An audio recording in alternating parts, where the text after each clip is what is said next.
नमस्कार, स्वागत है एक बार फिर से आप सभी का एक नए एपिसोड में। आज हम बात करने जा रहे हैं ऐसे महर्षि के बारे में जिनकी वजह से आज भारत बना।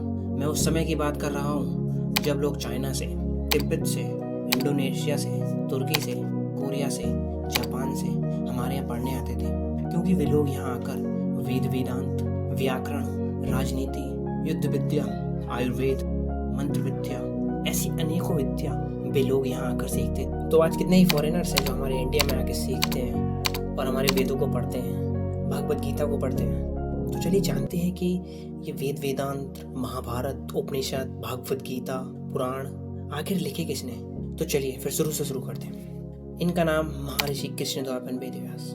4 वेद, 18 पुराण, 108 उपनिषद, श्रीमद् भागवत गीता, महाभारत, इन सभी के रचयिता महर्षि वेदव्यास जी हैं। उनका पूरा नाम महर्षि कृष्णद्वैपायन वेदव्यास। इनकी माता का नाम सत्यवती और पिता का नाम महर्षि पराशर था। वेदव्यास जी का जन्म आषाढ़ पूर्णिमा को आज से लगभग 5000 वर्ष पहले हुआ था। कालपी में यमुना के किसी द्वीप में इनका जन्म हुआ था। बड़े होने के बाद वह बालक अपनी माता से बोला, माता, तुम जब कभी भी परेशानी में मुझे याद करोगी मैं उपस्थित हो जाऊंगा। इतना कहकर वे तपस्या करने के लिए द्वैपायन द्वीप चले गए। उनके शरीर का रंग काला होने के कारण उन्हें कृष्ण और द्वैपायन द्वीप पर तपस्या करने के कारण उन्हें द्वैपायन और वेदों का विभाजन करने के कारण वे वेदव्यास के नाम से विख्यात हुए। तो इस तरह उनका नाम कृष्णद्वैपायन वेदव्यास हुआ। प्राचीन ग्रंथों के अनुसार महर्षि वेदव्यास स्वयं ईश्वर के स्वरूप थे। पुराणों में एक जगह आता है, व्यास विष्णु के रूप हैं तथा विष्णु ही व्यास हैं। ऐसे वशिष्ठ मुनि के वंशज का मैं नमन करता हूँ। शास्त्रों के अनुसार महर्षि वेदव्यास जी त्रिकालज्ञ थे, अर्थात वे भूत, वर्तमान और भविष्य तीनों में देख सकते थे। उन्होंने दिव्य दृष्टि से देखकर जान लिया कलयुग में धर्म क्षीण हो जाएगा। धर्म के क्षीण होने के कारण मनुष्य नास्तिक, कर्तव्यहीन और अल्पायु हो जाएगा।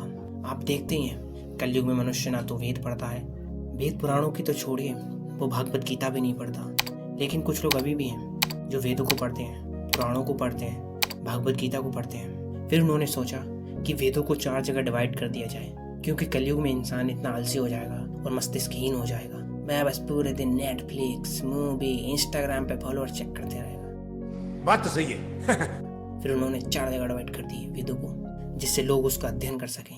व्यास जी ने उनका नाम रखा ऋग्वेद, सामवेद, यजुर्वेद, अथर्ववेद। ऋग्वेद, यजुर्वेद, सामवेद और अथर्ववेद को क्रमश अपने शिष्य बैल, जैमिनी, वैष्णवयान, सुमंत मुनि को पढ़ाया। वेद में हित ज्ञान के अत्यंत गुण तथा शुष्क होने के कारण वेदव्यास ने 5वें वेद के रूप में पुराणों की रचना की, जिनमें वेद के ज्ञान को रोचक कथाओं के रूप में बताया गया है। तो देखिए वेदव्यास जी ने सनातन के लिए कितना कुछ किया, हम लोगों के लिए कितना कुछ किया, जिससे हम अपने ग्रंथों को, अपने पुराणों को पढ़ पाए थे। व्यास जी ने पुराणों तथा महाभारत की रचना करने के पश्चात ब्रह्मसूत्रों की भी रचना की थी। उन्होंने 3 वर्षों के अथक परिश्रम से महाभारत ग्रंथ की रचना की थी। महाभारत ग्रंथ का लेखन भगवान गणेश ने महर्षि वेदव्यास से सुनकर किया था। इतना कुछ लिखने के बाद भी उन्हें संतुष्टि नहीं मिली।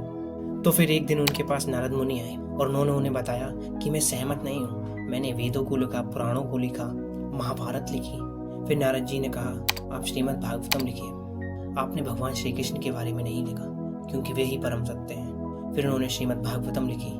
फिर वो सेटिस्फाइड हो गए। फिर उन्हें लगा चलो मनुष्य अगर श्रीमद् भागवतम भी पढ़ लेगा ना तो वो धन्य हो जाएगा, उसकी जिंदगी तर जाएगी। फिर ये श्रीमद् भागवतम व्यास जी के पुत्र श्रीला सुखदेव गोस्वामी जी ने अर्जुन के पुत्र अभिमन्यु के पुत्र राजा परीक्षित को 7 दिन तक सुनाई।